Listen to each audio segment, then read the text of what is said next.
Hi guys, in today's video we're going to be learning how to use Microsoft Teams to enhance the home and school learning experience of our learners. Now in this video we're going to be covering 6 major things. Firstly, we're going to be learning how to establish a team on Microsoft 365 and how to add our learners to it. We're going to be examining the conversation thread and learning how to post conversations. We'll be looking at how to use channels in order to organize our team a little bit better. We'll be looking at how to post files for our learners to access and make use of. We'll be learning about some of the additional features that we can add to Teams. And then lastly, we'll be looking at how to set up meetings on the team with your learners. Before we get on to that though, a little bit about why Teams is such a good platform to use. Firstly, it increases your ability to bring effective learning into the learner's home. For instance, it allows you to administer homework and offer additional support to learners in situations where you might not otherwise be able to offer them support. It allows you to meet up with learners remotely if necessary, and it gives learners a greater ability to support each other. This for me is one of the most useful aspects of Teams. If a learner has a query and we're not able to get to it in a timely manner, often you'll find that one of their peers has actually tried to offer support in the meantime. And lastly, it increases the digital literacy of learners, which is particularly important in today's environment where digital illiteracy can present some significant barriers. So without further ado, let's get started with how to establish a team and add our learners. So the first thing that we need to do is sign in to Microsoft 365. So to do that, you're going to need your staff number at ea.edin.sch.uk. And when you click next, you'll be redirected to our organization's sign-in page. From there, you're going to put in your username, which is just your number this time, and your password, and then click sign in. On signing in, the first thing we'll be presented with is the Microsoft 365 landing page, and we want to find the Teams app. So there's several places that you may find this. Firstly, on the sidebar here, you may find that it's available to you here. It's this little icon. It looks like 2 little people with a capital T in front of it. If it's not there, then you can go up to the top left here to the app launcher, these 9 little dots up here, and if you click on that, it may be within the app launcher. But if you still can't find it there, you can just click on all apps, and that will bring up a page with all the apps that are available to you. For now, I'm just going to launch it through the app launcher here. So we've successfully accessed Teams through our browser, and what you should be presented with is a list of all the teams that are currently available to you. Now, what we're going to want to do for the purpose of this video is create a team for our class. So we're going to go up to the top right here, and we're going to click Join or Create Team. We're then going to go to Create Team, and we're going to set this up as a class team. So I'm going to click on Class. I get the option to name my team. I'm just going to call it Demo Team. I can also add a description for this team if I feel the need to do so. Now I'm just going to click Next. It takes a little second to create the team, and then you get a pop-up asking you to add students and teachers. So any learners that you want to add, you can just type directly in here. And once you've done that, be sure to click Add to make sure that all of the learners are added to the team. Now another thing I may want to do is add additional teachers. So students obviously have limited functionality within Teams, but teachers have a much greater range of functionality. So if you want there to be other colleagues, members of staff that you want to have the same level of access as you do, you can add them as teachers. For now, I'm going to skip this step. So here we have it. We have successfully created our team. So we should now be feeling confident with how to establish a team and add our learners to it. Next, we're going to be looking at the conversation thread and how to post conversations to it. So the first thing we see when we start a team is the conversation page. We're in the posts section here. Now, this is a really useful place because learners are able to post queries there. As a teacher, you could post instructions for your learners to follow, or it can be a handy way of sending out notifications to your class about one thing or another. To start a conversation, I go down to the bottom here, I click New Conversation, and I can just start typing straight away. So maybe I wanted to give some homework instruction. I could type the homework instructions in here, and just press enter or click the little send button there, and some homework instructions pop up straight away there. Now, it is possible to change the font of whatever you're typing whenever you're using the conversation thread. You can add file attachments if you want. You can even, there's even the option to provide praise to your learners on one of their comments. So this is all stuff that you can just click around and explore in your own time.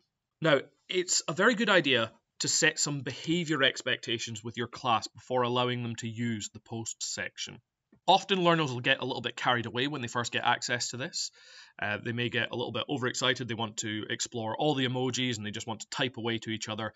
So having clear behavior expectations can be really important there. Another thing that's important to go over with your class is when to post a new conversation and when to use the reply function. So if one of my learners had a query about my homework instructions, they should really post that as a reply. New conversations should only be posted when you are starting a new conversation thread. If you or your learners just continually post new conversations instead of hitting the reply function, the page will become very cluttered very quickly, and it's possible for important information to end up buried under reams and reams of new posts. So that's a conversation thread, really easy to use and certainly a useful tool. Next, we're going to look at channels, how to set them up and why they might be important. So as you can imagine, if you've got 30 or so kids all posting on Microsoft Teams, it might become quite cluttered quite quickly, and you may desire a way of keeping it a little bit more structured, a little bit more organized. This is where channels come in. So at the moment, your default channel is just the general channel here. Your channels will all be visible on the left-hand pane here. And at the moment, there's just general. Let's say I want to add additional channels.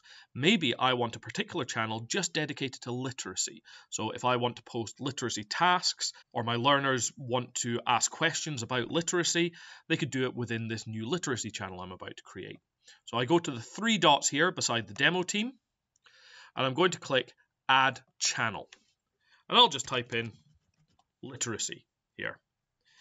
Now, we have some other options. Again, I could add a description, but one thing that's very useful to click is this little toggle switch here, which makes this channel show up automatically in everyone in the team's channel list. So I'm going to add that channel now, and now you'll see we have a literacy section. It has its own unique post section, and it also has its own file section. Now, we'll talk about the file section in just a wee while, but this is something that can be particularly useful for either sharing work with your learners or for learners sharing their work with you. Usually with a team, I would set up several different channels. I usually have a literacy, a maths, and other curricular areas.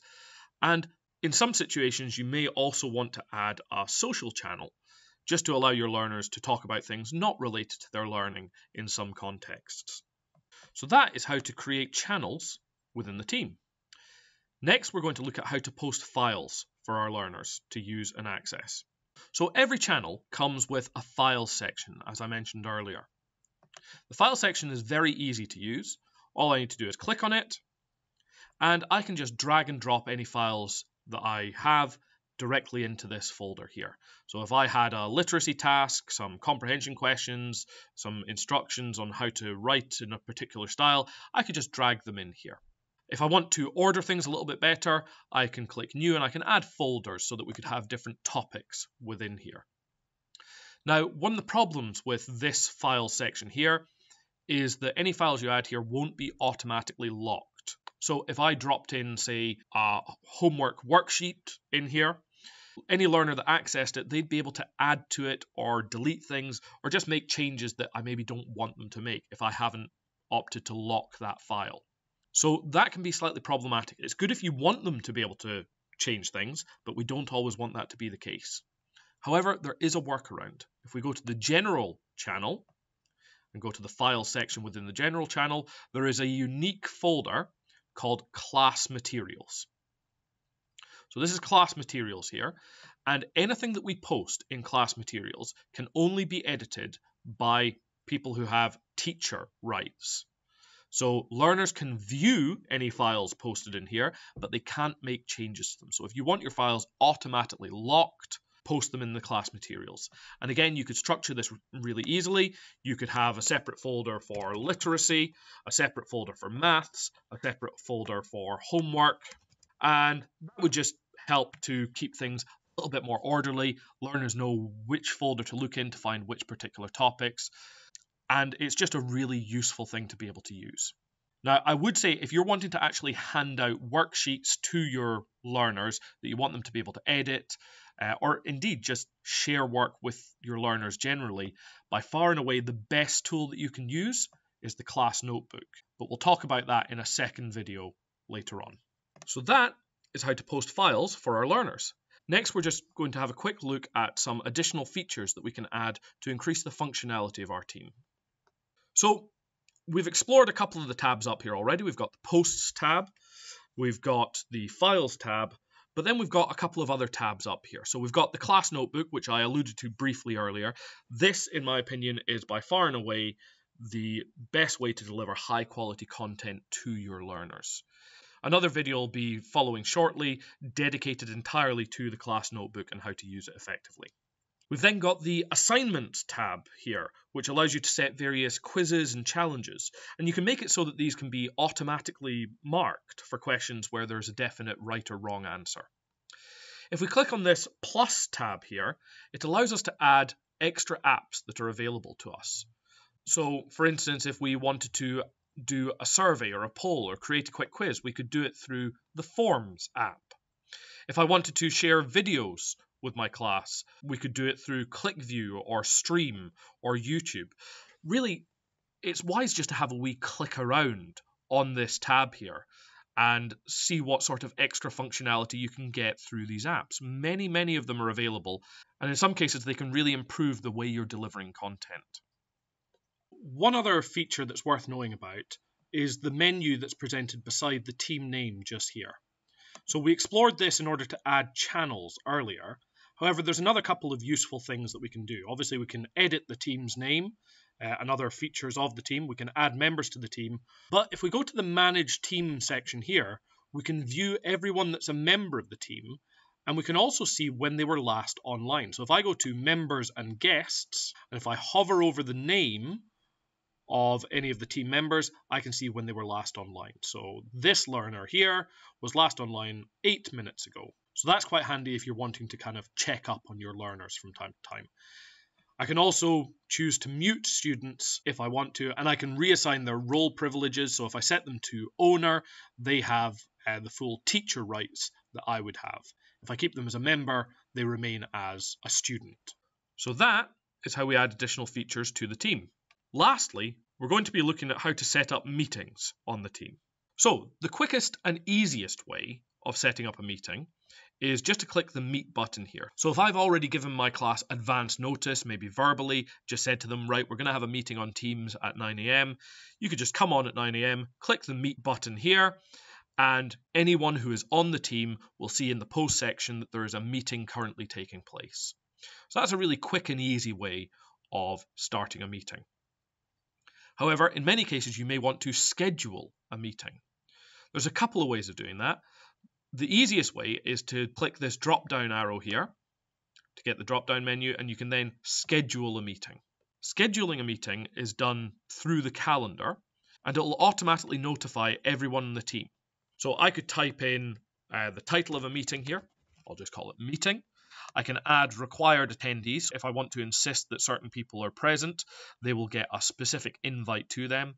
I can obviously change the date and the time of the meeting, and I can type in any details of the meeting here. Once I click send, this will be sent out to everyone within that team to notify them that a meeting is going to be taking place at such and such a date and time. Now, the third and final way of setting up a meeting is just through the calendar on the far left-hand side here. So if I click on calendar, it brings up all the events that are happening for me this week.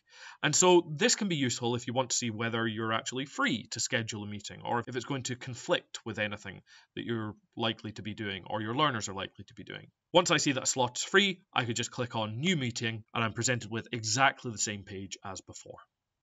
So that's it, guys. That's everything that you really need to know to be effective on Microsoft Teams. Really, all I would say is just click about on it. You can't really go far wrong, and there's lots of other interesting functionality that you may uncover along the way. Cheers, guys!